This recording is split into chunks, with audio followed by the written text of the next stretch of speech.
Hello and welcome to the Friday edition of The Real Deal, a Real Madrid podcast with me, Jarod Hector, joined by Loconte. What's up, Loconte? Yo. What's up?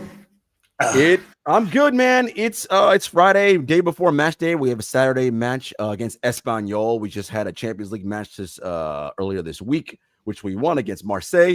This is our Friday edition, folks, where we will be talking about the news of the week. We will also be answering your questions. So it's like a mailbag edition, right? So when you see the Real Deal Twitter handle post that we are going live on Friday, ask your questions. Please ask them. You can also put them on YouTube in the comments because we will answer them on the show. And we've got a nice stream of questions that we'll get to today that are all connected with topics I want to discuss. And as always, thank you all for tuning in live. Please make sure you like this video. Please comment as we're talking here, as we will highlight that sometimes as well. Share it with your friends, subscribe, and if you want the audio-only version of this, we are on Apple and Spotify. You can get those later on if you want to listen to it, listen to the audio version only. All right, Loconte, some interesting things happening this week, and I think off the top, Trent being out with the hammy for 6 to 8 weeks it's such a big deal, right? Such a huge deal because now that back line, which even though we made signings to it, was still thin, is now looking thinner, right? So we have that problem, 6 to 8 weeks, no Trent. We have Dean Huijsen with a red card suspension, so he won't be able to play in Saturday's match. And we have, which I don't get. And we have Alvaro Carreras, who has played every single minute of every single match so far. Yeah, we need to figure out what's going on with that back line, Loconte. Yeah, and post to ACL's Militao being forced into so many minutes at this point. Correct. This is my fear, right? The Trent thing was very unfortunate, right? Because it's a full-blown tear.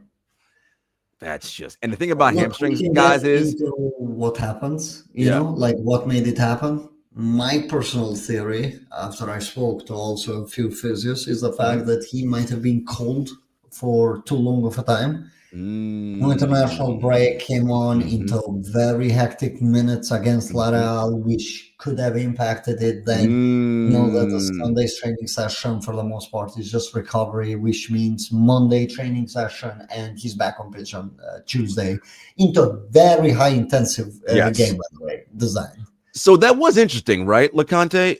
And look, I don't profess to know more than Xabi Alonso, nor do I profess to know more than the medical and health and professional staff at Madrid. However, to me, if a player got to not like Trent, he didn't get called up with England, right? So he got 4 days off with Madrid, and then he trained normally, as did all the Brazilians. To me, they were the players I would imagine you'd most likely want to play first, right? Start right away because they're the freshest, as opposed to pushing them on late. I don't know. I'm not saying that's the reason why. I'm just saying that's what I would have done. But again, I'm no expert in this. Yeah, like I spoke to a few, like without having the scans, none of us can actually really say what could have happened. Even if I was a doctor sitting right here, right now, I could make a guess, probably a way more professional one, but can't actually give you an estimate without seeing it. Therefore, like just gathering opinion, coming for this show, I was just kind of told that it might have been just cold, like cold muscles heading into it, like long overdue without a game. As we have said, like there's a balance between having games and not having games. Sometimes stringing games together can be more helpful for the muscles. So that's why there's a staff there to evaluate it. But again, it's very unfortunate that you get a full-blown tear 3 minutes into the game where you're forced to push the ball out because your leg just simply, you can't stand on it anymore. Like hamstring is gone. And the thing about hamstrings, guys, is that any estimate that the club gives out is an estimate and a guess. Hamstrings are tricky as hell. 6 to 8 weeks, it might be 6, it might be 10, it could be 12. Like hamstrings are right. Hamstrings are it's just a weird part of your body that is not I know it sounds crazy, not an exact science, and very easy to pull and re-injure, right? That's the thing too. So we'll have to monitor that. All right. So the domino effects, you mentioned one of them, Militao, who's been playing well this year, off 2 ACLs is now going to be forced to have to play more, right? More minutes because we haven't. Bare minimum 1 more game guaranteed. Like at bare minimum to shrink 3 in a row in 7 days. Danny Carvajal, who came back well off of his injury, who was battling with Trent for, whatever, who was with Trent basically neck and neck for who's going to see the bulk of minutes, right? They're probably going to split them evenly, it looked like. Well, now Danny has to take the majority of those now because, well, there's nobody else. So what does that mean for now a 32-year-old Carvajal who coming off of his own ACL, who, by the way, also ACL and MCL at the same time, who will not be ready for, who will not be available, for the next Champions League match because he got a red card in the last game. So because of the red card. So that's another issue we have. I mentioned Carreras. At least on the Carreras front, we have Fran Garcia, but Fran, the only minutes he saw was 2 matches ago and it was like mop-up duty. So I don't know. Yeah. Fran and Carreras are also completely different profiles. Yes. And it's just like, it's very hard to even draw a line there because if you're putting Fran into the pitch, you're definitely changing the setup. Yeah. So it's like one of the biggest complaints. Like, again, I'm going to refer back to my podcast with Sarabroni that we did here. Mm-hmm. I was begging for at least 1 more defensive coverage. Like let that be into an Ibrahima Konate or Loic Bade, who moved to Bayer Leverkusen. Basically, I would like to think on that price tag that was paid for free, given the quality. Mm-hmm. So, like, if they didn't want to pay a heavy amount for Konate, they should have definitely done Bade, but they could have covered the right back position too. He's more of like on that Jules Koundé type of player, I want to say. Mm-hmm. So, yeah, but speaking about transfers, it's kind of pointless. Gone now, right?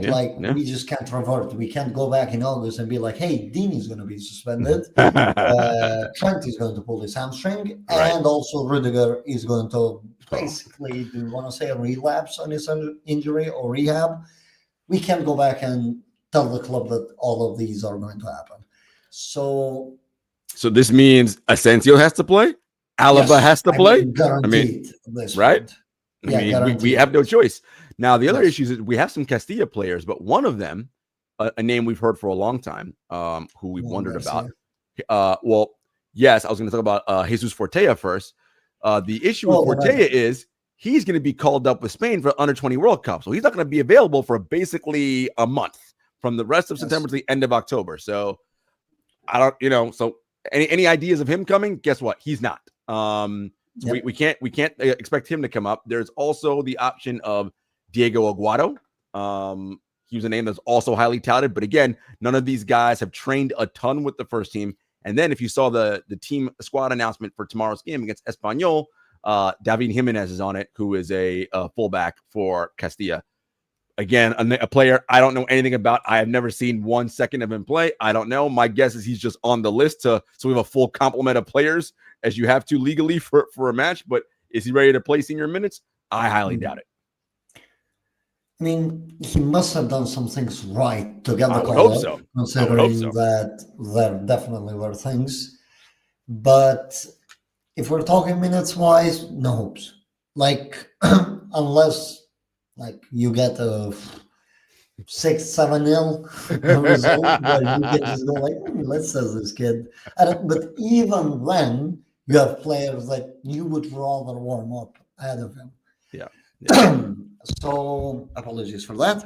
No worries. But the most likely scenario out of all of these, Alonso was asked about this on the presser after the game with Marseille, was the fact that there's going to be a reversal to a 3 at back, at least a natural shift to that. Like, Alonso already mentioned that Carreras can be a center back. Yes, with that physique, with the technical qualities, and we do see him sometimes occupy the center back role while Dean pushes forward.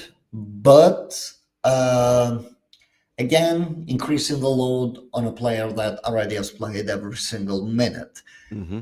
We're lucky. I think that Carreras, at least from what I saw, is really a physical specimen in terms of the fact of handling every sort of situation. Mhm. And De La Fuente, please don't watch him play so he Oh, doesn't he get called he up. he already started talking that he's thinking about it for that, and I'm like, please don't, please Yeah, don't. that's the fear, right? Because he already has his three set of left backs there, which are Cucurella, the Mhm, starter, then you go to Balde, and then you mhm, go to Grimaldo, right? mhm, I'm like, mhm. Grimaldo is playing pretty well. Just keep calling him up. Exactly. We could use Carreras getting some rest. He seems Yes. like that type of player that you can rely on him for a very long time. But you Mhm. also, again, I don't think you want to do is down with Mendy on 2020-2021 season. No. I don't think 2019-2020, sorry, where Mendy was pretty much playing majority of the minutes that he was Mhm, available,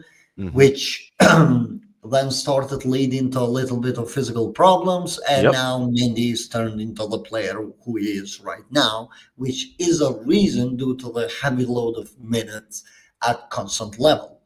So Alonso really has to find a way to balance the team, balance the rotations, and be able to not overload the players' muscles Yep. meanwhile. Yeah. So No. that's a real task. Yeah. And this leads us into a question we got from Talking Madrid. His first one, which is Housen being a main first phase progressor. What are the long term solutions for when he's injured, suspended, and rotation with Alaba expected to leave? I mean, that's basically another signing that you have to make if Alaba is leaving. But if we're talking on this season Mm-hmm. alone on itself, Mm-hmm. Alaba is the most suitable replacement to do that role in terms of being given a bit more freedom to push higher. But again, Alaba's decline is very Yeah. evident. Like he doesn't have these physical capacities Yeah. nor the ability to come back. And Therefore, and and Asensio, that's not his game, right? He is yes, not. you can't ask Asensio to do that. Like Asensio seems pretty comfortable passer, like Mm-hmm. sometimes rash, Mm-hmm. but there's a difference between being a comfortable passer. For example, let's take Liverpool's duos example: Mm-hmm. Van Dijk and Konate. Konate Mm-hmm. is a comfortable passer, not a progressor. Van Mm-hmm. Dijk is a progressor. Like Mm-hmm. this is a huge, big difference. We're lucky that both Militao and Hausen, sorry, need to Mm-hmm. start pronouncing his name correctly again. We're lucky that both of them are progressors in a different way. Mm-hmm. Hausen is way more of like a pass and move, while Mm-hmm. Militao is way more of a carrier. Mm-hmm. So that's a good blend to have there. Mm-hmm. But then we go back into if we're talking for the center back role, for a deep progressor, not really center back role, but a player to progress the ball from deep, taking it out from the first phase, then that's going to be Carreras. Yeah. So it's as simple as that. You can Yeah. already see it's going to be Alvaro Carreras with some probably a drop back of somebody like Orda or a pivot of Orda and Chouameni taking the load out of Carreras alone, and you basically can force like a Rodrigo or Vinicius to come on the inside with Fran Garcia high up if you really want to go that way. What about, and here's a player who is a progressor in terms of his carrying ability, and he is coming back into the squad, and that being Eduardo Camavinga. Yeah. I mean, yes, but that's more of like a line breaking dribbling. Like, unless Camavinga just came back, like having read books about Tony Cruz level of passing, I wouldn't expect that Camavinga is going to be like your main out of the press type of player. He's going to be a great line breaker, great dribbler, can push the ball forward, impeccable physical qualities. I wouldn't want to go into a game relying on, okay, Camavinga is going to get the ball out. It's not like it is a strength. It's kind of like this to the extreme, but I'm just trying to make a point. Mm-hmm. It's kind of like Kroos and Modric, right? Mm-hmm. Like Modric was more of like a box-to-box third, all three phases involved type of player.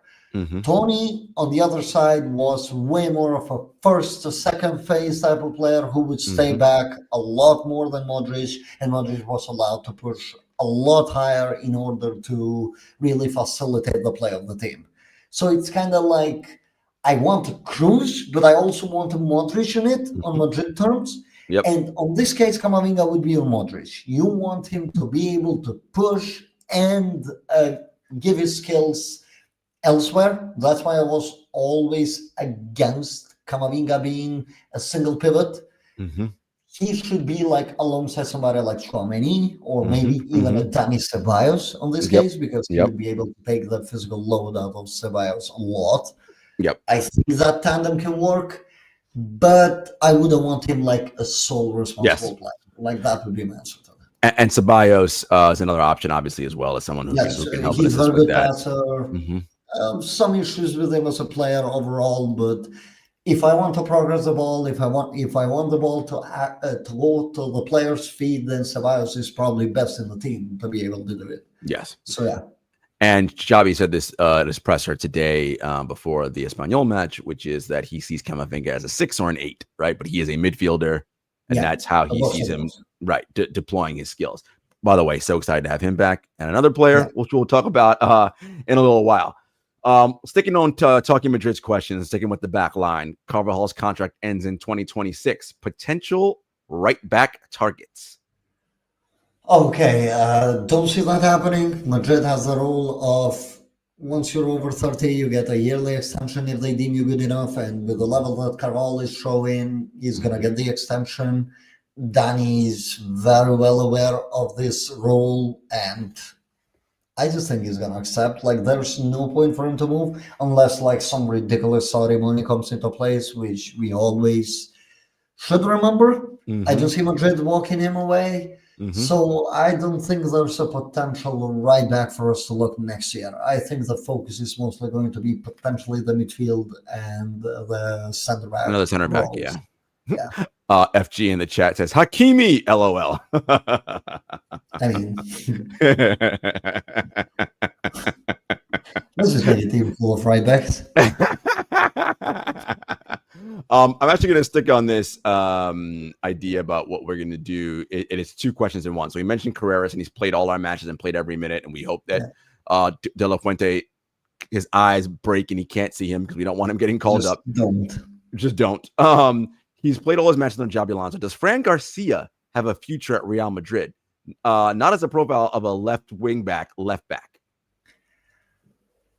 I mean, his profile, he did show in Club World Cup that he's useful in a certain manners and setups, but Fran comes with his own weaknesses. And the reason why he's not looked at right now is the fact that we have spoken on the show, like, constantly. Right. Alonso shifted from that Club World Cup setup to a defense first type of setup because he wants to first gear this team up to be able to defend against, play against the ball, be more open to that. Like those, all of the mistakes that we're seeing from the players, the amount of red cards and all of these are kind of like a growing pains result of these players starting to get more into the rhythm, and they need to learn that. Until that's completely learned, I don't think that Alonso is shifting from that, which means that Fran Garcia, for the moment, is not going to be looked into, but I think that over the season, Fran's profile is definitely going to come into place. Yes. He's running like that's something that Alonso loves.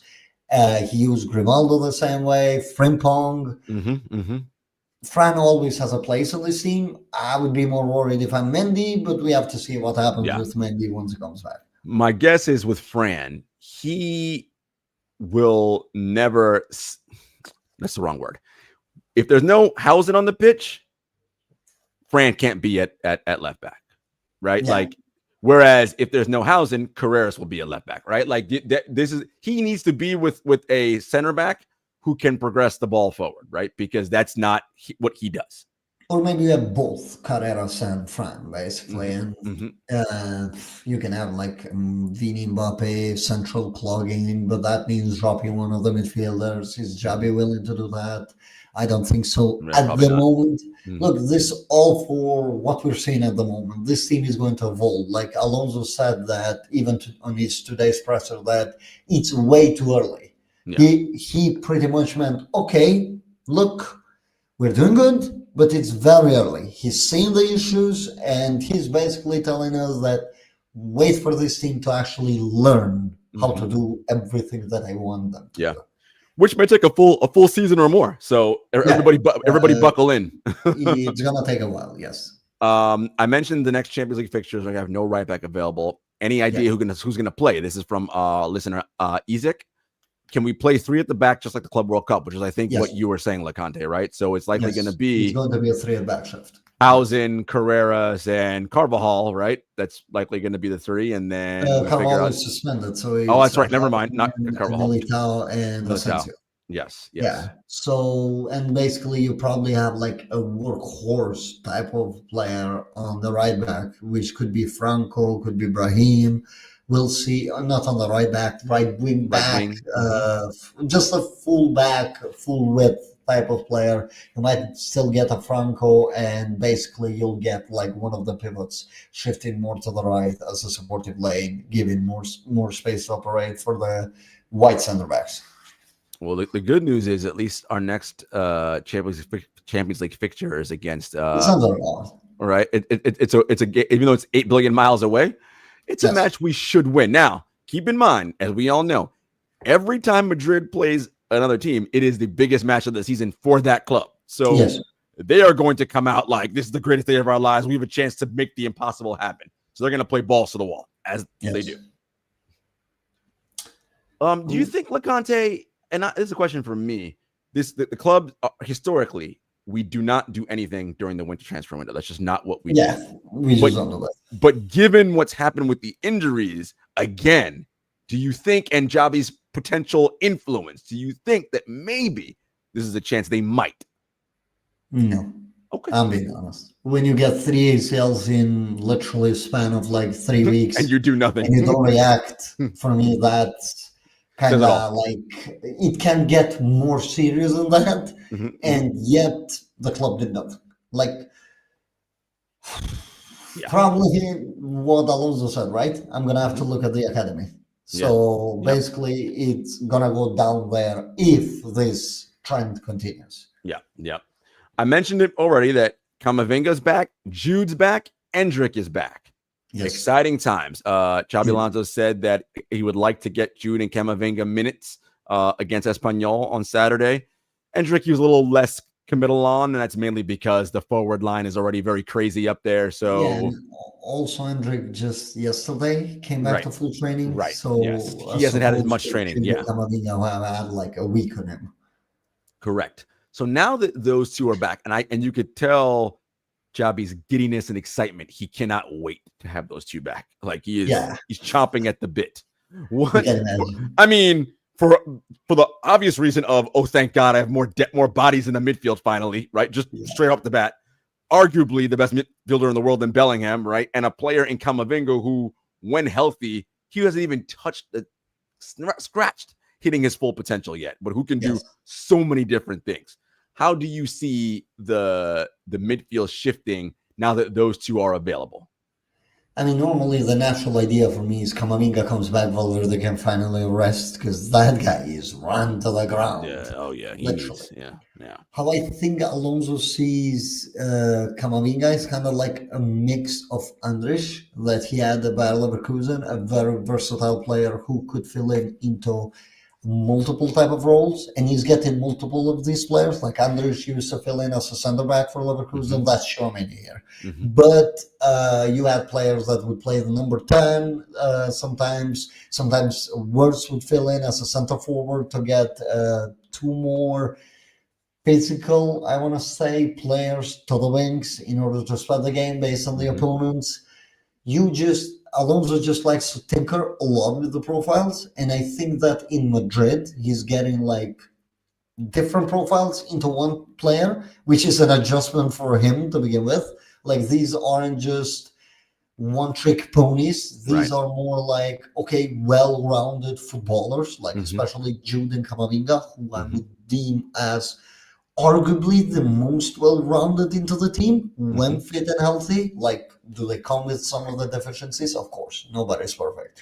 But I like to think that they let you be a little bit more loose on the tactical side of things and just let them play and enjoy football, kind of like an Ancelotti style where they can fix a lot of the problems to the point where we have to worry a lot less. Like, let's say these two were fit for the Real Sociedad game just Yeah. a week ago, Mm-hmm. right? Like, you're not closing the game with that many center backs. You're closing the game with way more midfielders because that's how you want to close it. Mm-hmm. You win the territory, you can win the ball back a lot quicker, you have a lot more physical presence in, and you have a lot more technical quality on top of it to be able to hold the ball off a little bit, Mm-hmm. force some fouls, maybe get some yellow cards to them, and just wind the game down. I don't Yeah. think Xabi likes the fact that we still let the game get too hectic, which Yeah. is something that we previously used to have.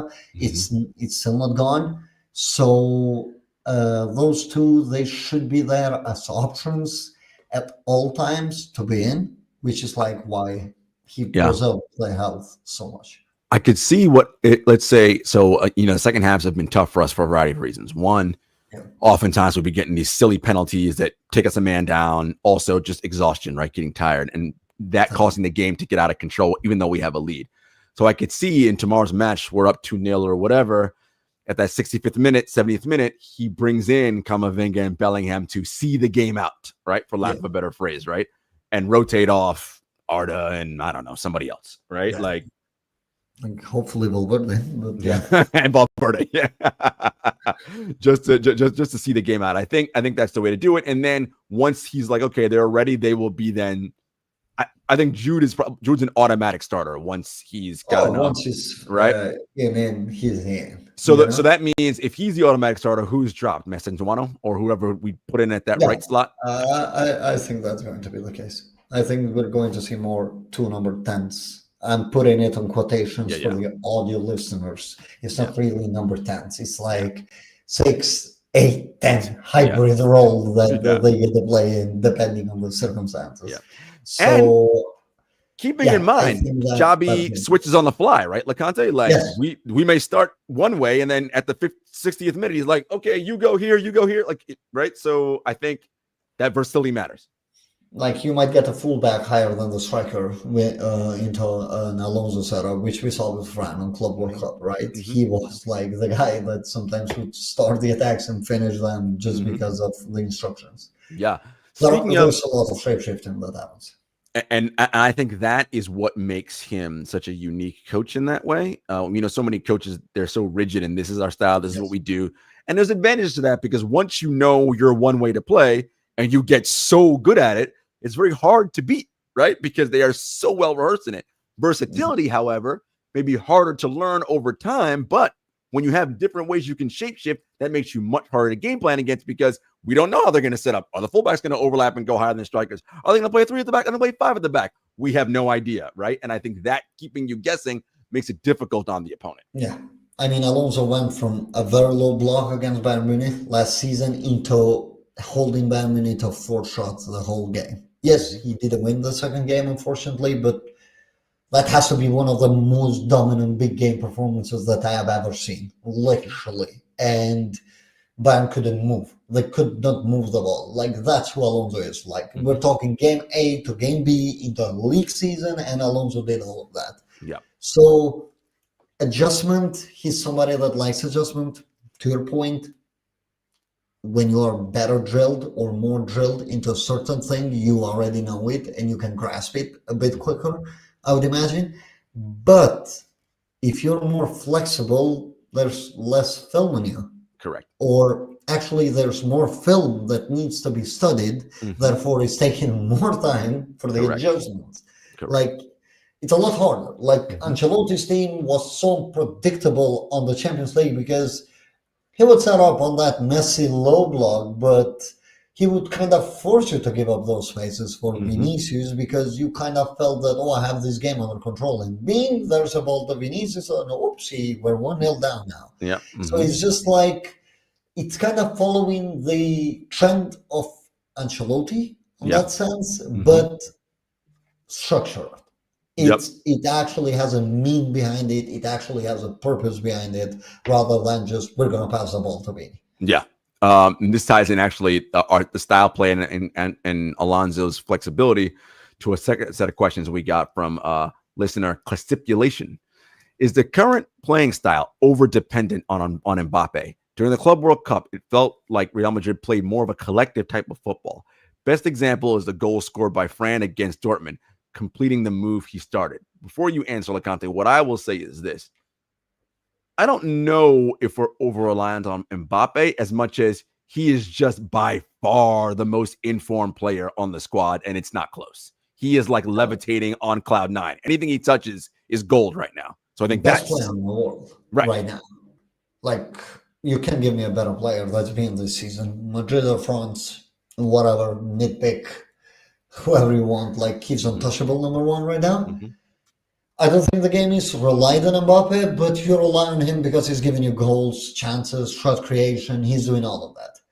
In terms of now it's different to the Club World Cup. As I mentioned, the Club World Cup didn't end as beautifully as we wanted to. And we were giving up way too much on Club World Cup for Alonso to feel comfortable going into a league season like that. So things have changed. It's become defense first. I think that those patterns are going to slowly return again, but it's going to be slowly as the players get more comfortable, as the bodies get added, hopefully. With like Jude, Camavinga, we don't get shrugged by another big injury. There's been 2 already, like can we end it with that? And it's more of like mix of everything. Alonso doesn't believe on the fact that the Club World Cup was a good way to play the games. Right. Those were Alonso style of goals, and ultimately it was a showcase to what Alonso wants to do, which I would agree if you told me that was more entertaining than this, but I would completely disagree if you think that that was better than this, because this is just a much better one. Yeah, and I think the way I would look at it, describe it, is this squad, the way we defend now, would not lose 4-0 to PSG the way that we did. Out of question. This team would go toe-to-toe with that without any problem. Like, even if they don't win it, put them together on a pitch right now, you're not seeing that. Yeah, and that's what I mean. I'm not saying we definitely win it, but that 4-0 disaster, that doesn't happen against the way the team is playing now. That was a learning lesson. Yeah, for sure. Another question from Stipulation. Brahim getting more game time than Gonzalo. Very hard to understand. We have a bunch of people in the chat talking about, hey, man, Gonzalo should be getting way more game time. What is going on? That's fair, but Gonzalo and Brahim are completely different players. And his natural replacement is Mbappe, who we just said is the best player in the world. And he's not getting taken off the floor. That's what I was going to leave, right now. Right? Like, it's not that Alonso is thinking, okay, do I play Brahim or Gonzalo? No, he's more like, do I play Gonzalo or Mbappe at this point where the team is? And it's just like the answer is written on a wall. Do I think that Gonzalo needs to play a little bit more? Yes, if we don't want to run into the Mbappe problem, which is injuries. Yes. Or at least fatigue. You don't want him to lose the sharpness that he has. But I see Alonso's point of view here, and that's the fact that we're not closing games. We're missing chances, which has been a theme. We're not able to kill them. The second halves are just killing us, and there simply isn't enough output on the team right now to justify dropping Mbappe. Like this, though, also for everybody that whines why Mbappe is not getting rotated while Vini is the fact that the output matters in a very marginal sport like football.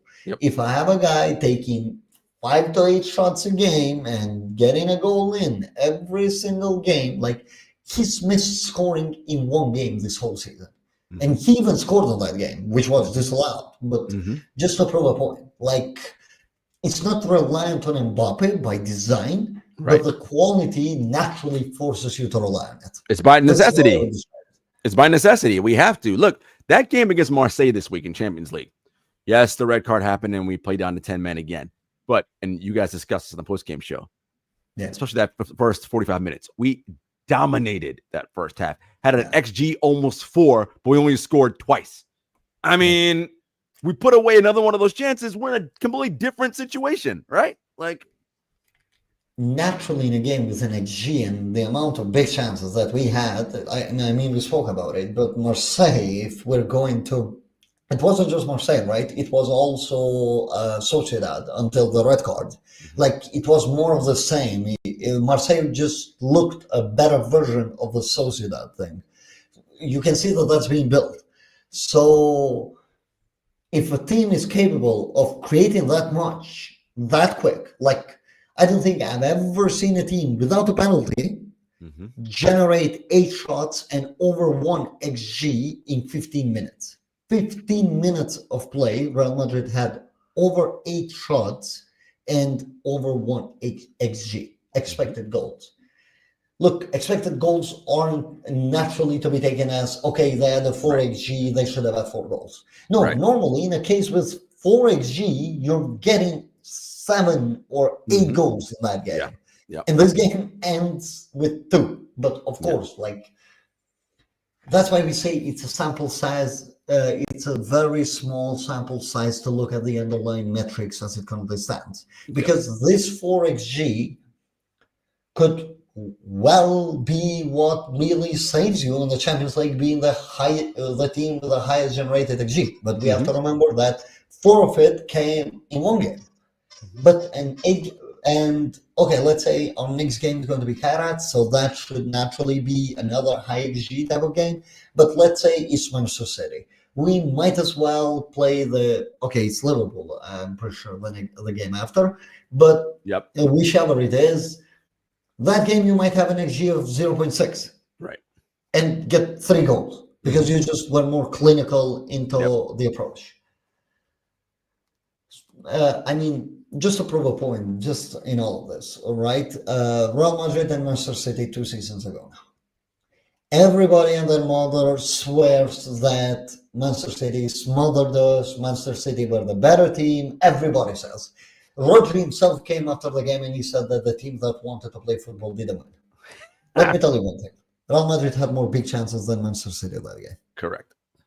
So it's important to just see the lens of where they're coming from.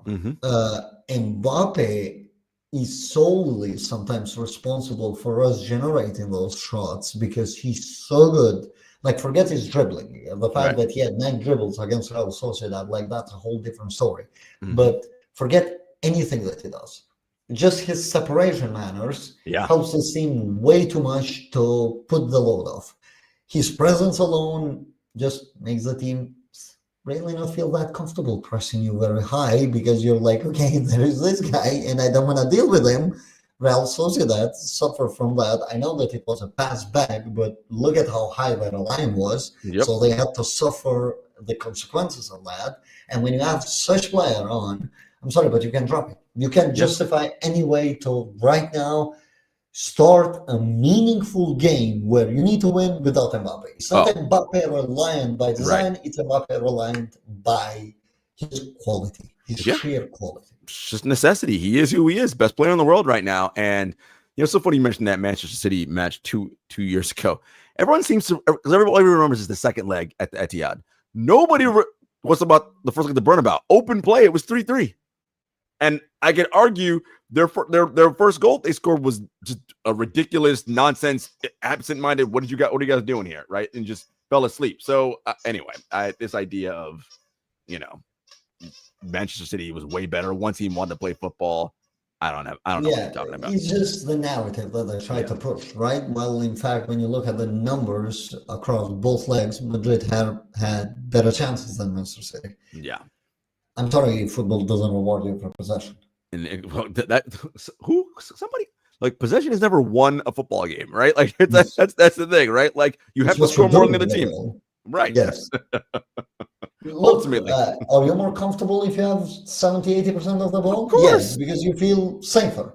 But then again, there's another team with that quality that just needs to play, and they're scoring against you, and then that 80% of the ball just has diminishing effects. Right. Yeah. So, you have 80% of possession for a match and you lose 1-0. Great. Congratulations. You had the ball for 8, but you didn't score. The possession game. Right. But you didn't score. So what difference does it make? Sticking on this theme, we have a set of questions here from Mizornu, and it's more about, again, the teams play during the Club World Cup and what we're doing now. And you answered a lot of it about how our in-possession play was just different then versus it is now because of the focus on defense. Second question is, PSG and Barca and now Bayern adopt an anchors and floaters approach in possession against man-to-man pressing schemes. They do this with a fixed back three and 2 fixed withholders. The other 5 players then rotate positions, pulling our markers and creating space for progression through tight central wide combinations. We are yet to see Xabi's setup against an aggressive man-to-man press. But what do you think about this system being implemented at Madrid? I mean, we kind of did see it against man-to-man press. Orda was pulling as a first center back against Mallorca. We saw that happening. Orda going into as the center back into that cruise thing. Not every team needs to be set up the same. There's always width within the Madrid team, of Alonso at least. There's always somebody wide. Rotations are always happening. Like, this is not something that used to be the case with Ancelotti a year ago, where you would have a lot of narrow players or a lot of wide players. I think that the setup is correct. The execution definitely needs to get better with the ball. Yeah. But in terms of where players are positioning, I don't see a problem. You're seeing a lot of dropping, a lot of 3 at back being formed as Madrid are building out. But again, I think he made the point there when you read the question that we haven't really faced a relentless man-to-man press type of team. But it's kind of bread and butter for as long as we'll be able to get the ball high up. Again, as I'm saying, if you saw that as a weakness, your Mallorca's coach, let's say, or Osasuna's coach, or Oviedo's coach, if you see that as, okay, there's a real potential for me to get something if I utilize this, you would have done it. But Madrid are, just by nature of the players' quality, are going to mitigate that a lot, because players like Mbappe, Vini float a lot, or Rodrigo, they do float a lot anyways. You don't see them static. So their floating just makes the man-to-man very hard, because they can always set a trap for you. Like, even the goal against Marseille comes as a trap. Is the way how me and Sid argued that we don't believe it should have been called a penalty. It was a little bit harsh. It was. But I'm only speaking about the sense of the action. Forget the end thing. The way how the flicks happen, that's a trap. That's a floating player, like in basketball, when screens are set, right? It's kind of like a type of screen in football where the player receives and he just gives that layoff to the runner, and there you go, you're through. Madrid does a lot of it. That's why you see so many big chances. You see, like, that's why they've created more than any other team in the Champions League / leagues. But I don't think we're going to see the relentless man-to-man type of presses until we go into these super ultra big games, like Atleti will be one of them. Barca, the Clasico. Barca. So it's more of like, who can hold up with the quality of these players. And Liverpool in the Champions League, of course, them too. But yeah, those bigger matchups. You mentioned it's like in basketball setting the screen, and I think it's important to bring this up. And also kudos to you, Loconte, for an excellent point you made in that the setup is right. The execution is still wanting, right? And I think, again, it's just, we need time, right? You're not going to be perfect at this 5-6 matches in, right? Let's ask this question again until we are 25 matches in. Now, if at the 25 match point, we're making the same mistake we were at match number 5 and 6, well, we have some questions to ask now, right? It's like, why are you not getting this? Actually be concerned. Yes. You mentioned about setting screens, right? The great QB Brown, legendary basketball coach turned broadcaster, said you set screens for one reason, to force the defense to think, right? Yes, exactly. Because once you now enter a second player into space, the defender's now going, what is my responsibility, right? And that's what you want them to go, what am I supposed to do? Because once they're thinking, they're not reacting. Shit, am I supposed to follow him? Too late, right? Mbappe just ran crap. We got to, this is what you want. You want that chaos and unsettled.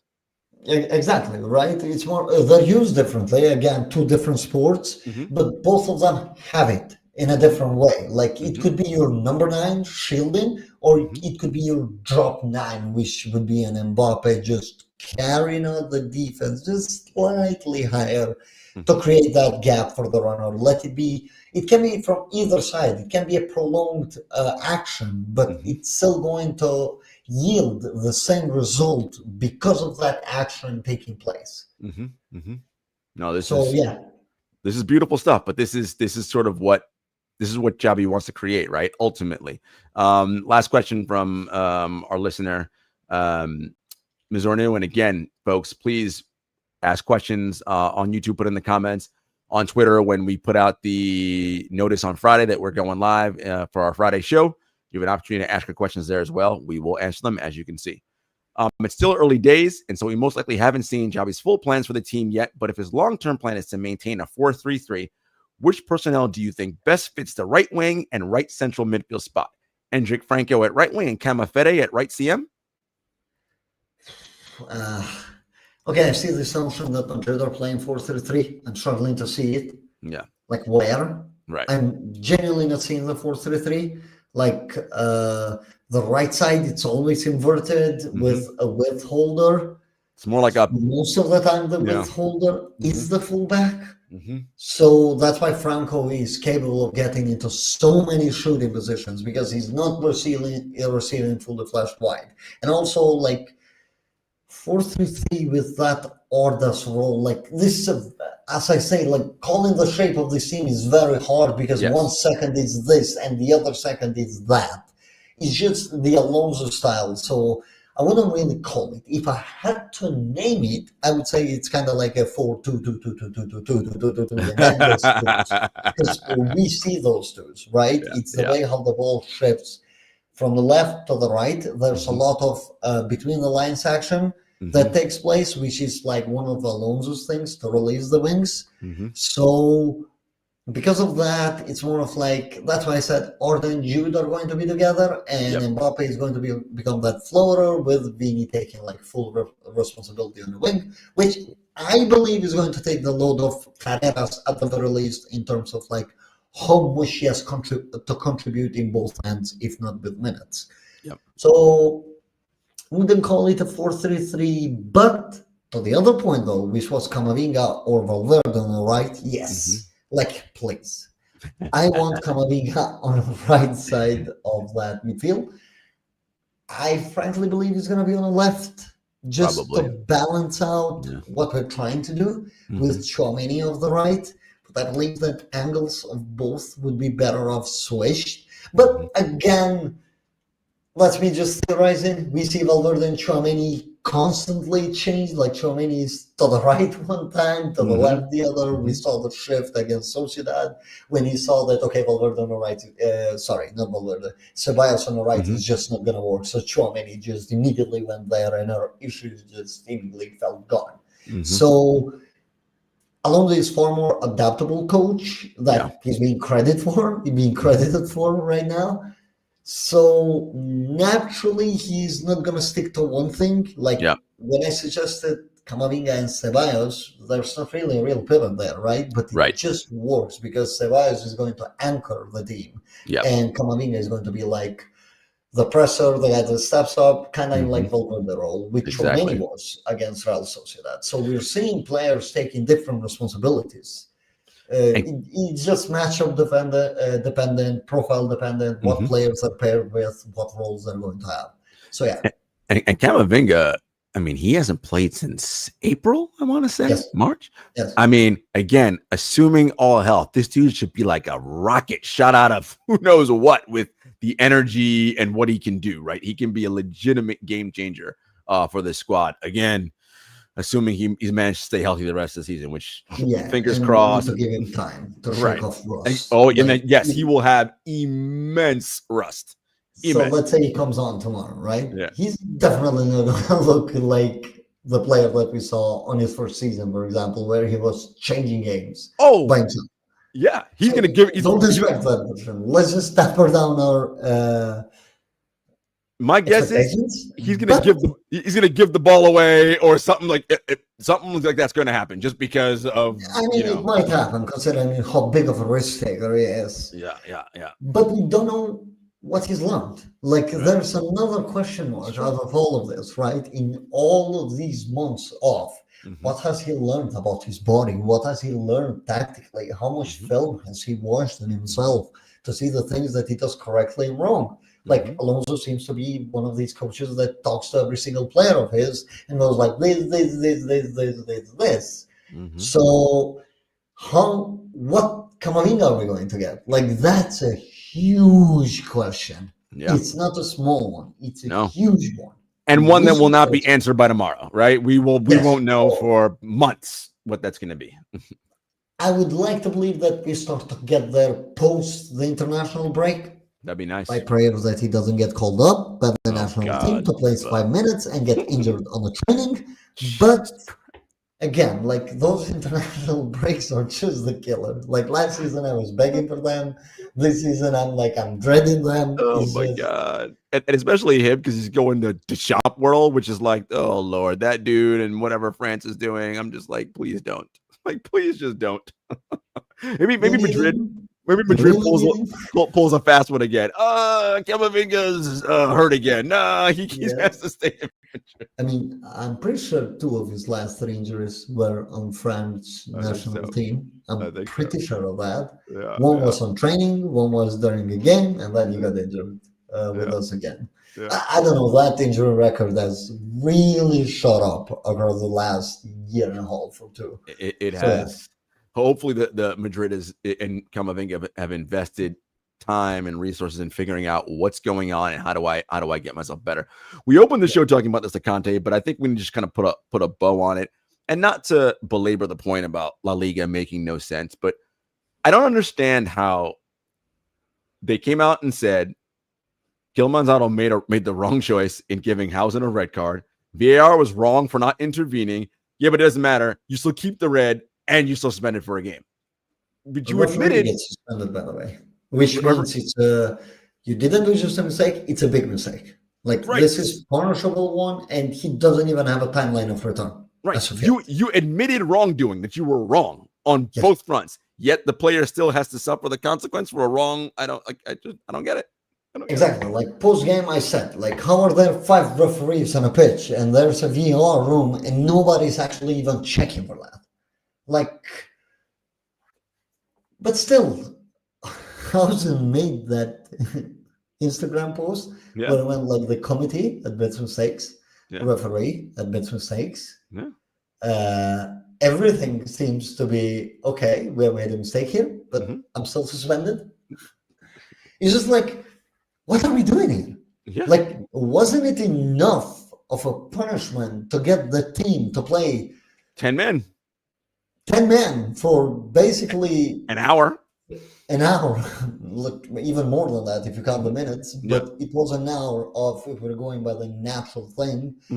And now you're punishing them still for something that's a clean mistake. It's a weird decision, right? Like, ultimately, it's a weird call. It might be a call not to precedent like future issues with other some red cards, because it might, as we know, like, it's not only Madrid getting hurt. Trust me on that. Every single team right now except one, seems to be feeling done by the referees. One of them is not, but not going to mention who. You guys can figure out who that is on your own. Yeah, you can figure that out. But for the most part, every team feels that they're done dirty. Like, let it be a game Getafe against Valencia, let it be a game Rayo Vallecano against Villarreal. There's going to be a blunder by the referee. Like, this is a much bigger problem than Madrid itself. Like, look, do I think the refereeing on Marseille against Madrid was perfect? No, but hell a lot better. Yeah. As I said, the penalty was harsh, but other than that, I don't really recall any incident. Like, protocols are being respected, player hit on the head, drops immediately. Like, there is no, let me see where the action is going. Is Ferran Torres taking the shot or not? And then I'll call it. No. Players on the ground, whistle, game shots. Marseille's ball, nobody actually complains about it because it was the right call. It's a protocol being respected. Even if we're saying that the refereeing on Marseille against Madrid, by all the norms, could have been bad because of that penalty, if that level was on La Liga, we would be more than happy as a league. Oh, yes. Yeah, you're right. You're right. Good point. Yeah. I mean, mistakes are going to happen. These people are still humans, right? Yeah, no doubt. I never take away from the human side of things when it comes to the referees. But this in La Liga is incompetence. This is below this is just straight up incompetence. There is I made a mistake, I made an error, and there is, all of us make errors, and they happen every 5 or so minutes. There is a team with 3 fouls has 2 yellow cards, and a team with 18 doesn't have a single one. And the level of the fouls are similar. It's just no, it's maddening. It's maddening. And look, I was not a fan of it, and still aren't. And I think it's dead anyway. But you understand now why Florentino wanted the Super League and to get away. Is this is just nonsense. He just we make the most money for this league, and we got to put up with this garbage week in and week out. I get it. I mean, Madrid are taking Spanish refereeing like Orfi, AFI to the FIFA court, basically. They have gone to those lines. That's official, by the way. Madrid are actually going to be doing it. Is it the right move? I don't really know. I don't know what effect it's going to bring. It can easily bring it. Let's put it this way. It isn't going to make the referees be any better at their job. I'll say that. Or they're going to hold the press conference and cry. Well, this is my point. They're going to hold press conferences and cry. And because they are human, listen, they're going to hold even more of a grudge and a bias now. Exactly. I don't know. Look, they need to investigate into this. I'm not saying investigate in terms of they're purposely doing this to Madrid. As I said, this is more of game-to-game basis. It's not only Madrid. I'm speaking specifically on the league itself. Refereeing is really, really bad. Every single league comes with its own referee problems. Actually, every single sport comes with its own referee problems. You will never see something like La Liga. Every single game, there's literally a Twitter page called VAR Archivo, which speaks about every single VAR call in La Liga, and you will just see how many tweets you get on a match day from them because they call out the mistakes. So just keep an eye on that account, and you will see just how many mistakes that are made per game. It's not only a Madrid game, it's per game. It's every game that they follow, and they will show you the mistakes that the referees make. Yeah, look, this can be normal. For a professional league, for one of the big 5 leagues, and for a you can argue whether La Liga is the best league or the second best league, whatever. It doesn't matter. Point is, it is a top competition. For it to have this quality of refereeing, and again, not about Madrid, throughout the league, every match, this is awful and piss poor. And you have a league president and Javier Tebas who doesn't seem to be at all concerned about any of this stuff and is instead more concerned with press conferences and being on TV and calling out this one and that one. It's look, man, too many egos involved, obviously. But that's the biggest issue. You guys gotta figure out your shit. Down, you just get his puppet in. Yeah. It's more of it's genuinely a TV drama. That if you literally, closely, you'll it's a see soap opera. Spanish referee committee and La Liga are beefing for some reason one day. They're buddies the next day. Then they're calling each other out. Then somehow VAR gets sent to Media Pro. Well, I'm sorry to say this, but how do you say that? Do you take that decision when the co-founder, by the way, I had somebody tell me, that guy owns only 5% of the company. What do you mean he only holds 5% of the company? He's the co-founder of the company that has sold in majority of the shares and still holds shares within the company, who, by the way, has put 30 million of his own money to support Juan Laporta's campaign to become Barcelona's president. I mean, there is no more clear case of Look, I'm not even saying bias that there are and wars a certain way for Barcelona and a certain way for us. Well, I'm kind of alluding to that, but all what I'm saying is that even from an ethical standpoint, when you're thinking about it, aren't you really looking as deep as something that's literally public and let everybody know? And I had another reply to me saying that Madrid had a deal with Media Pro in the past. Yeah, they did, because they're a company, but that company's co-founder didn't put in 30 million of his own money to support the Madrid president. Correct. There is a big difference between, okay, I've hired this company or I have partnered with this company to do X things. Yes, you can be tied up that way. Like, that's how sports work. You can find that everywhere. But it becomes a little bit different when the co-founder and the guy with 5% of the shareholders is supporting Juan Laporta.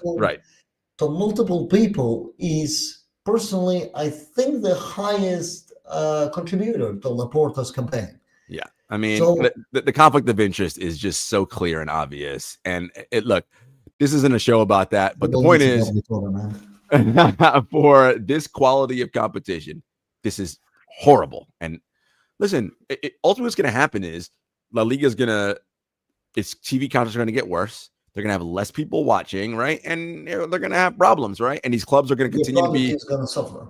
Unfortunately, there's Madrid and Barcelona. That's it. So even if it dies... They'll have the two biggest clubs in the world. You know? Basically, you're banking on these two to hold your league alive if you continue with this. Like, a lot of people diminish the fact that, for example, like news now came out. Me and you talked about this, so I think it's only fair that we retract on the statement of the last week's show, which was about Getafe and league forcing them to sell players. I didn't know that they were doing, funny enough, circumvention of the cap. So they've been caught doing it. So yeah, there are a lot of things that have happened within Getafe that are very shady. Like, La Liga told them from the start, apparently, that this Borja Mayoral, not La Liga didn't specify the Borja Mayoral contract, by the way, but your earnings and your wage bill aren't lining up. So they knew this from the beginning. They just spun a narrative and they tried to get away with it, as a certain club for Catalonia does. So it didn't work, and they basically were forced into something, but they still did a shady deal even when doing that. So it's like, I'm not going to feel bad for them, because you were told from the beginning, there are rules. So my apologies to La Liga for that. Like, it felt bad. Getafe got caught. Not every club is going to have accountant problems that come in 1 week before that transfer window ends and a player can be registered. Not like the papers were sent when the transfer window began. Not like most of the wages are basically public. That made me think of something like God's when you said Getafe, much like a certain club from Catalonia who does the same thing, but like nothing happens to them, right? That reminds me of, there's an old joke here in American sports that every time Kentucky cheats, Western Kentucky gets put on probation. Right? Like, it's this idea that, like, well, we know that they cheat, but we can't really stop them. So we're gonna get you guys for making a mistake, right? Like, it's like, well, come on. It's what it is. Really quick before we wrap, the special one, Jose Mourinho is now going to coach Benfica. So we are going to oppose him in Champions League this year. Xabi Alonso, his former manager, they're going head to head. What should we expect? I actually thought that there was bad blood between Mourinho and Madrid, right? At one point, given how it all ended. Yeah. But there doesn't seem to be. Like, Mourinho has been like nothing short of very kind to Madrid, which not every club gets that. The guy literally said, I made a mistake joining Fenerbahce. So that's more for you.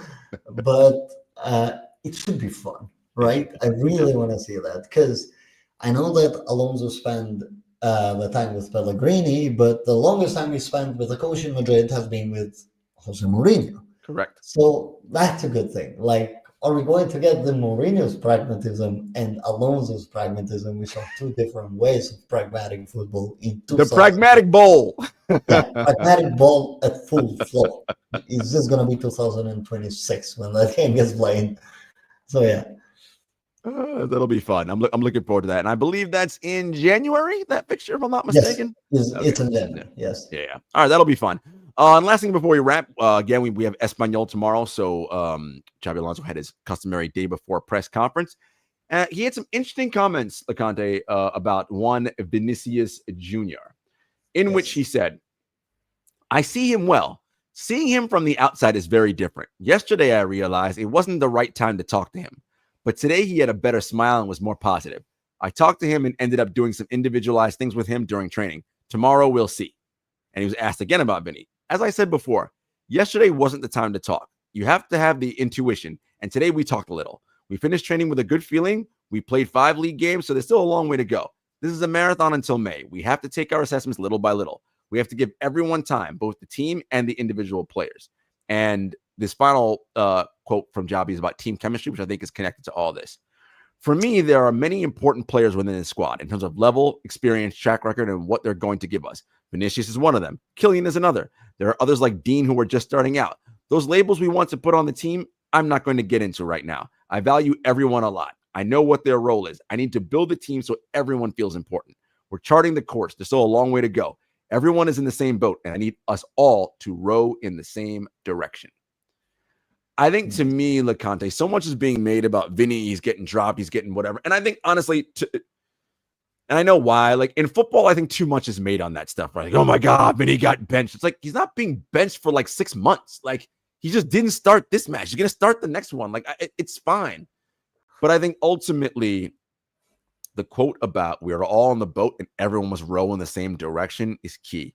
Xabi Alonso is trying to break down hierarchies that existed before he got here, because that had nothing to do with him. He wasn't here for that. And that wasn't around the style of ball he wanted to play. Now, as he builds out his style and his system, a hierarchy is going to develop. Shit, we already see it. We know who can't be dropped. Dean Housen, Tchouaméni, Mbappe, right? Clearly, those three are non-starters. They are not going anywhere. But because they have earned that through the way in which they play. Courtois doesn't count because he's Thibaut Courtois. But you get my point. But he wants to say, hey, you can get to that level where you become undroppable. But it is about your play and what you've done, not about what the name on the back of your shirt says or how much money you make or this, that, and the third. And this idea of everyone rolling in the same direction, I think, is so key for teams. Like, guys, the season's long, and you're trying to win the biggest and most important trophies. Yes. Everyone has to feel like they're a part of it, and we all have to roll in the same direction. Now, do some people have more of an important role than others? Of course they do. You don't have to be a genius to figure that out, and the players know that. But they want to feel like, hey, how come if that dude shows up at 10:35, it's okay, but if I show up at 10:35, it's not okay, right? Like, he's trying to eliminate that and say, look, man, we are all the same when it comes to those things, but your performance on the pitch will dictate how much you play and how much you don't play. Exactly, right? It's a shift. You already said it's a huge shift from the old hierarchy where your Vinicius is sort. Also worth remembering that Ancelotti was the only real coach that Vinicius got as he grew as a footballer. Like Zidane was there, but Vinicius was Vinicius. Okay, that's a new one. That's a good name. I like Vinicius was just a kid, basically learning how to play in Europe at that time. Mm-hmm. Now, then he got his breakthrough with Ancelotti. You got to see his level. Of course, he feels robbed of a Ballon d'Or and best player in the world for that year, and he can tell you that I'm coming from that year.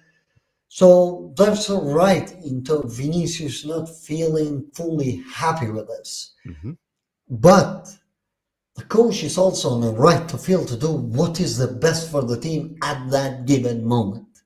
So we have to understand that both sides can be correct. Correct. Vinicius, who was an undroppable player, and half-fit Vinicius would play, and Ancelotti would go like, hey guys, pass the ball to Vini because he got it sorted. Okay, that doesn't happen anymore. It's a bit different now. I have to adjust now. It's not the same anymore. Mm-hmm. But I became the top player having that. So Vini might have a hard time swallowing the reality that has hit. Mm-hmm. Also worth remembering that Vini is playing for his contract. Mm-hmm. Vini deems that he should earn as much as the highest Mbappe. player in the club, right? So because he deems himself or he sees himself that good. Mm-hmm. That's an attitude that I like.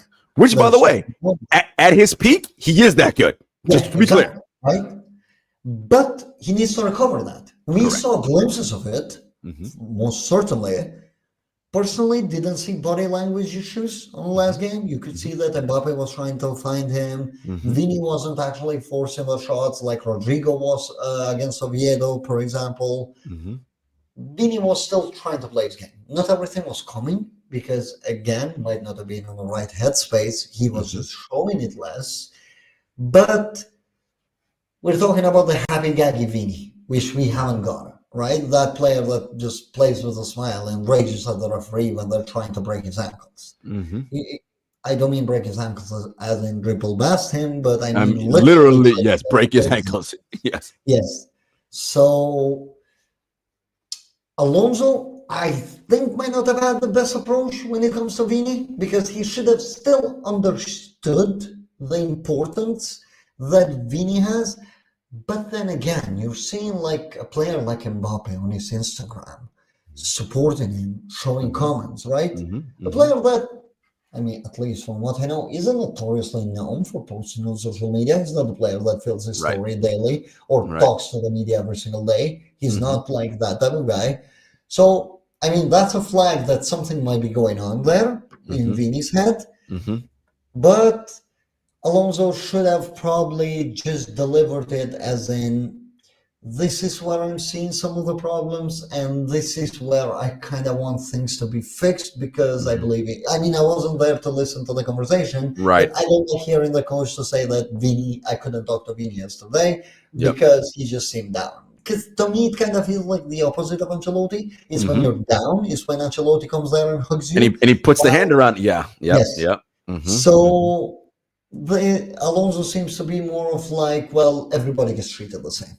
It doesn't matter if you're having a good day or a bad day. We don't know that. Again, just assumption based on one word, which, to be frank, I didn't hear him say. Because look, written and said can be completely different things. And that's the other thing, right? These are getting translated from Spanish to English. So some things probably get lost in the translation. Who knows? The translation comes across very badly, in my opinion, from him as a coach. But again, I don't think he delivered it that way. So I have my skepticism when it comes to that. I just think that what Alonso was trying to say is that yesterday wasn't his best day. Today he felt much better, and he feels super motivated to go forward. And the reality is, as much as we laud Xabi Alonso for his pragmatism and his X's and O's and his tactical brilliance and all that is there, being a player and being a person with brilliant X's and O's is different from being a coach and a manager. And this is where Ancelotti excelled, is that in his relationship to his players. And there is a way in which, yes, you don't treat every player gets treated equally, but not every player gets treated the same, right? There's a difference. I choose my words very carefully there. Everyone gets treated equally, but not the same, right? I will use an American sport example. The Dallas Cowboys at their heyday, Jimmy Johnson said this: "Of course, I don't treat Michael Irvin, their star wide receiver, the same way I treat the fourth string backup tackle," right? Like, yes, because one has an outsized level of importance to what we do versus the other. I don't treat the other one like shit. I treat them both like human beings and equally, but not the same. And I think those little nuances are, you don't wake up knowing how to do that. Some people do, but I think for most coaches, that's something you develop and build over time, right? When your experiences and you learn. And as much as this is a learning experience for the players to shift how they're playing, it's a learning experience for Xabi Alonso too. And how do I deal with all of these different types of players and what they need? Exactly. He's played with these kind of level of players, of course, but he has never coached this level of footballers. Like, that's also worth mentioning. What he did with Leverkusen became a norm. That's an overachievement. Correct. Like, that's worth to also note. But also in Leverkusen, you have lesser players. I mean, in terms of names, so you're more likely to be the boss, and they're gonna listen to you from A to the end of the alphabet. But in Madrid, it's gonna work a little bit differently, just to the point that you made. I'm sorry, but Gonzalo Garcia and Mbappe cannot be treated the same way. Correct. In terms of on pitch and Correct. instructions, not off the pitch. Both are humans. You treat both the same. But when it comes to on the pitch, you emphasize more on this type of players. Now, do I think that we should all start a hating bandwagon on Xabi Alonso, like we're saying it all over Twitter? It's just weird. Like, it's not that the guy went like, Vini, you're going to the B team, I never want to see your face ever again. He just went like, Vini, you're not the most suitable guy for this game plan, for this game, so I want Rodrigo to start. Right. That's fair. Yeah. That's a better assessment to make. Look, Vini responded positively against Oviedo. He sure did. Back, won the ball back. We won. He became part of the goal. And of course, he feels the want and need to be a starter because he's a starter. But this can also be good. On the flip side, 2 months from now, Vini maybe has woken up, seen and gone like, holy shit, I can even be better. I can even be better. Yeah, for sure. Just a little bit more. Let me honest. Just another hurdle, right? Look, Vini has dealt with a lot of things. It's not the same as dealing with any other player. Like, correct. One of the most unfortunate to say, but I want to say globally hated players, and I'll play this. It's blatant racism, and that's the truth. And I think can sit there and be like, I don't pay attention to these as much as he wants. Vini, we have heard it. We have seen things go to court, and we have seen Vini cry in a press conference with what he's going through. Correct. We have seen him being judged because he's dancing like other players don't dance. Look, let me just take you an example. I even saw this on Twitter. Luis Suarez spits on a coach. Literally spit in their face. Lionel Messi threatens a referee. Nothing. Simeone goes against a fan on a Champions League against Liverpool. Shrugged off. Vinicius complains to the ref. Bro, that's a tabloid story for a month. Like, how are these? Look, there's always been racism in Spain. If somebody wants to deny it, well, you're just dumb, because I've been watching Spanish football for way too long to have seen way too many cases of Spanish racism. That does exist, is inherently there, but the magnitude with Vinicius has definitely been different than with everybody else. And I think, Loconte, because of that, that means Alonso needs to treat him differently because of that. Yes. That needs to be taken into account when he's dealing with him. Look, he came on against Oviedo and he's being booed. Like, we haven't played Oviedo in the A division in what, 40 years? Like, what the Like, Mourinho was a coach last time they were in La Liga. You know, like, literally. And he's being booed. Like, what's the reason? Like, genuinely, if you were to ask one of the guys on the stand, why did you boo him? They're just going to say they hate him. Like, he's done nothing to them personally. He's done nothing to anybody, really. But as I said, with Vini, it extends. Because it's the referees, clear unfair treatment. It's the league itself, clearly not backing its player, its star player up, who was, by the way, on a Ballon d'Or race, and the league did nothing. Agreed. League doesn't. To be honest, to a certain extent, even some of the teammates have let him down. Sometimes. I agree. I would go as far as saying that. Ancelotti, everybody was blaming him. They were going like, oh, he needs to pull Vini away. But look, maybe Ancelotti knew what the kid was going through. And he just went like, okay, let him be. And maybe that's something that Alonso just still hasn't grasped. Maybe he will. Yeah, and that's Ancelotti's. That's his makeup. That's his temperament. He understands that. That's and again, that's his years of experience. And you hear how Vini and Rodrigo and those guys talk about Ancelotti in particular, and like it's like they talk about like their dad. Like they love him like Yes, he's their father, he's right? literally a father figure, at the very least from a human perspective. Mm-hmm. If not footballing wise, I mean, Right. look, Ancelotti came with all of his flaws as a tactician. Mm-hmm. But I always said this: you can't be this successful without having your ingredients right. And Ancelotti has his ingredients right. It's just different right. That wasn't suitable for this club anymore to proceed forward. Yeah. And that's why a change was needed. It's not only because X's and O's that we changed a coach.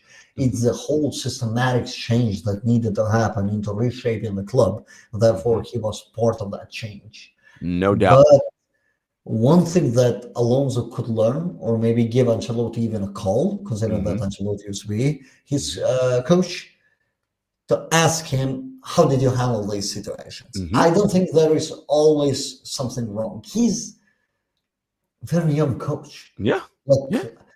We seem to forget how young Alonso is as a coach. He's being a professional coach. This is entering his third full season. Mm-hmm. I mean, he's only 43. I mean, he's super young. He's so young. Like, usually in these years, coaches are still with the youth teams or maybe somewhere just trying to get some experience, or maybe they were able to make a bit of a look at Raul. Like, Alonso has made huge dramatic changes very quick. I've always said, didn't like how his Lateral used to play, like the youth team, because back then I used to watch them for him, because he always intrigued me on what type of coach he was going to be.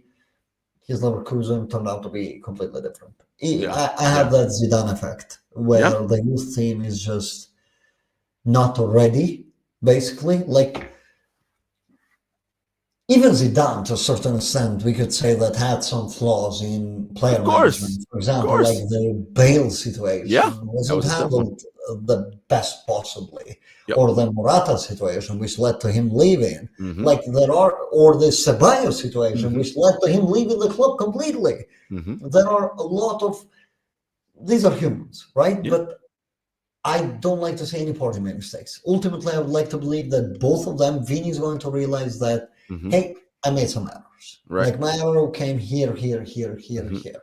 But I also do have the quality to do this. And Alonso recognizes that Vini is trying to improve upon these errors. And Vini is giving him that advantageous spot, because ultimately I have some bad news for Alonso on this case, because if Mbappe, God forbid, goes down, you're going to have to rely heavily on Vinicius, like you relied on Club World Cup. So are you willing to down a hill that I'm going to treat everybody equally? Because I don't think you can. Not in a club of this status. I don't think you can treat everybody equally. In terms of, like, on pitch, again, what they're going to do, not as humans. I'm not speaking here. We will see how this situation plays out with time. Really quick before we go, we've almost gone 90 minutes, folks. So thank you for tuning in. Oh, damn. Espanol tomorrow. Quick thoughts. Scary team. They got a red card against Mallorca, which huge for us. Still scared of Javi Puado. Don't ask me why. I hope we don't find out tomorrow, but really scared of that. Good defense, overall good team. Their point tally shows their ability to replace players that they get rid of is truly remarkable. And feels good to see, like, a not legendary team, but we can call them that if we want. But Espanol should be an established, good La Liga team, and feels good to see them on this level, not battling relegation again. It's a tough match, arguably the toughest we have had. I know that we had Sociedad, but that game ends differently, 11-11. I'm going to be honest. So it is the toughest game of the season, and I really want to see how this team is going to handle it, especially with no Dean, probably some fatigue coming from the Champions League. Third game. So, Levante in mind, literally on Tuesday again, before Atleti Yep. So many things have to go right tomorrow. That's what I'm looking forward to as well. What do they look like without Dean? This is coming off the Champions League match on Tuesday, right? So 4 days, so right, short turnaround, and Vinicius will play. What does that look like? And again, what other rotations and what other moves is Xabi Alonso going to make? Keeping in mind that we have Levante again on Tuesday. On Tuesday, right? Athletic on Saturday, right before Carrot on the following Tuesday. So it's closing it off with Villarreal. Right. So this is it's a lot of games in a short amount of time. We need guys to step up and really all row in the same direction. Loconte, it's been a pleasure as always. Thank you everybody for tuning in again. Like, comment, subscribe, share. Please drop questions and comments when we post this out for the next Friday show when we do more mailbag questions. And until next time, we're also on Apple and Spotify, as I said. So if you want the audio-only version, check us out there and follow us on all social media platforms. Until next time, everybody, take care. Bye, guys.